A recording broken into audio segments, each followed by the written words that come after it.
First పల్లీని ఫుల్గా వేపండి అబ్బా, oil లేకుండా. తర్వాత పచ్చిమిర్చి అల్లం కూడా ఆయిల్ వేసి వేపండి.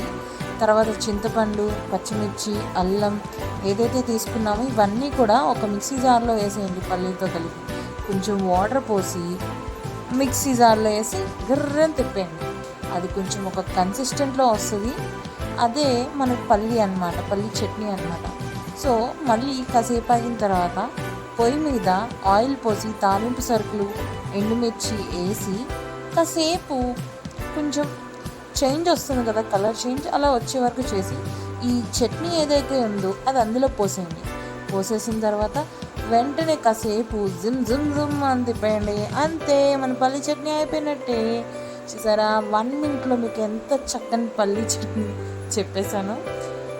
మరిన్ని వీడియోస్ కావాలంటే please subscribe my channel. Thank you, bye.